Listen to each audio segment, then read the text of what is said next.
Ésaïe, chapitre 28.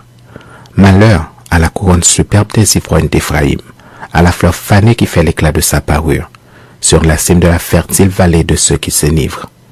Voici venir de la part du Seigneur un homme fort et puissant, comme un orage de grêle, un ouragan destructeur, comme une tempête qui précipite des torrents d'eau. Il la fait tomber en terre avec violence.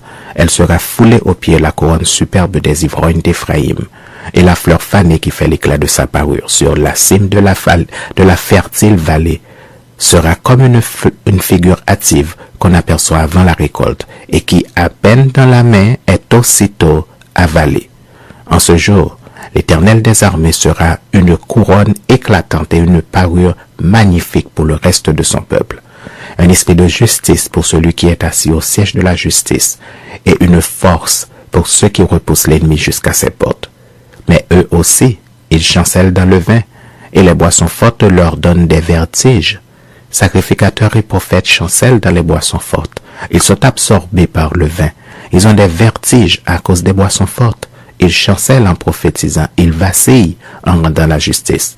Toutes les tables sont pleines de vomissements, d'ordures. Il n'y a plus de place.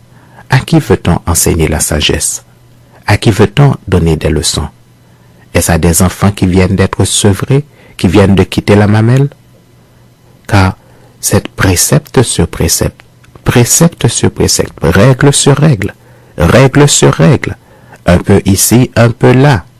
Eh bien, c'est par des hommes aux lèvres balbutiantes et au langage barbare que l'Éternel parlera à ce peuple.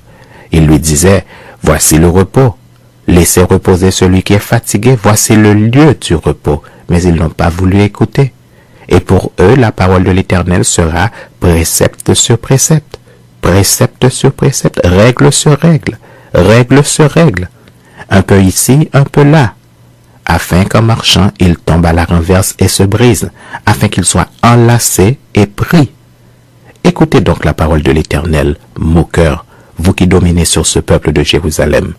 Vous dites, nous avons fait une alliance avec la mort, nous avons fait un pacte avec le séjour des morts. Quand le fléau débordé passera, il ne nous atteindra pas, car nous avons la fausseté pour refuge et le mensonge pour abri. C'est pourquoi ainsi parle le Seigneur l'Éternel. Voici j'ai mis pour fondement en Sion une pierre éprouvée, une pierre angulaire de prix, solidement posée. Celui qui la prendra pour appui n'aura point hâte de fuir. Je ferai de la droiture une règle et de la justice un niveau, et la grêle emportera le refuge de la fausseté, et les eaux inonderont l'abri du mensonge. Votre alliance avec la mort sera détruite. Votre pacte avec le séjour des morts ne subsistera pas. Quand le fléau débordé passera, vous serez par lui foulés aux pieds. Chaque fois qu'il passera, il vous saisira, car il passera tous les matins, le jour et la nuit, et son bruit seul donnera l'épouvante. Le lit sera trop court pour s'y étendre et la couverture trop étroite pour s'en envelopper, car l'Éternel se lèvera comme à la montagne de Pératsine. Il s'irritera comme dans la vallée de Gabaon pour faire son œuvre étrange, pour exécuter son travail inouï. Maintenant, ne vous livrez point à la moquerie de peur que vos liens ne soient resserrés, car la destruction de tout le pays est résolue. Je l'ai appris du Seigneur, de l'Éternel des armées. Prêtez l'oreille et écoutez ma voix. Soyez attentifs et écoutez ma parole. Celui qui laboure pour semer, laboure-t-il toujours? Ouvre-t-il et brise-t-il toujours son terrain? N'est-ce pas après en avoir aplani la surface qu'il répand de la nielle et sème du cumin? Qu'il met le froment par rangée, l'orge à une place marquée et l'épeautre sur les bords? Son Dieu lui a enseigné la marche à suivre. Il lui a donné ses instructions. On ne foule pas l'anile avec le traîneau, et la roue du chariot ne passe pas sur le cumin. Mais on bat l'anile avec le bâton, et le cumin avec la verge. On bat le blé, mais on ne le bat pas toujours.